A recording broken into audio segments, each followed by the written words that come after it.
Memory Bound friends. Today we are going to use a product called purple tape, and the reason it's called purple tape is it's purple. So most of the time I use this to hold my stencils in place, hold my die in place, but today I'm going to show you a new way to use it. It's a neat way to mask, and I'm going to show you card fronts that have kind of an irregular edge, and then you stamp over it. So I'm going to show you how to do this little technique. I'm starting out with a piece of paper. It's a 4 or 5 by 7 card, so I've cut it down to 4.5 by 6.5. This does come in skinny too, but the wide works for this project. Pull off what I need to go down the side, the long side. Kind of tear it in half, and it really works quite slick. Line up one side, and you can come in a little bit, just kind of eyeball it to make it straight. Do the same on the other side. You don't want to go past this line right here because then it will get ink on there. I'm going to use Broken China Distress Oxide. It is a little bit more opaque and a little bit more vibrant, so I thought I would try it. So I'm going to be using these Picket Fence brushes. You hold it like this, and you have a little bit more control over it. But you just come in off the side and just keep coloring in. You could use your regular blending tools. The reason I put it on a little thicker is because I like to do a little bit of splattering. And the thing about the purple tape is it comes off without tearing your paper. If you don't wad it up, you can put it aside and use it on another card. I'm going to use the Tim Holtz Distress Sprayer. And if you know about his Distress Sprayer, is if you only press just a little bit, you get splatters instead of a mist.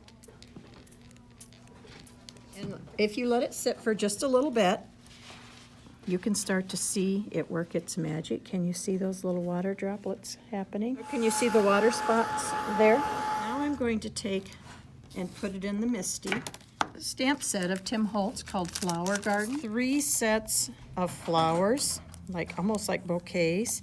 It also has kind of a background stamp here too, so it really lends itself to making some beautiful cards. And this stamp set is kind of made with little, if you get really close, can you see it's made with little tiny dots, almost like the old-fashioned newspaper photos. I'm going to use the sentiments from Avery Elle. And there's lots of different choices that you can put together. Happy birthday, but here's the big ones, and then you can add all the little ones. Put wishes there, and then I'm going to put little best, like right there. Well, now I have my sentiment in place. Just take a little black archival ink. I put a coordinating ribbon underneath my main color, which was just cut to 4 3/4 and 6 3/4. Add this to our front, and then tie the ribbon around right at the bottom of the bouquet. Isn't that beautiful? You could make beautiful sympathy cards, wedding cards. Share with you. This one was done with iced spruce.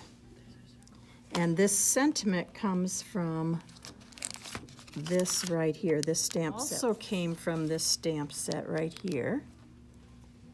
Isn't that a beautiful color? That color is Tattered Rose. And then this one was Wilted Violet, and that also came from this stamp set. Between these 3 stamp sets, look at the difference in variety of cards that you can make.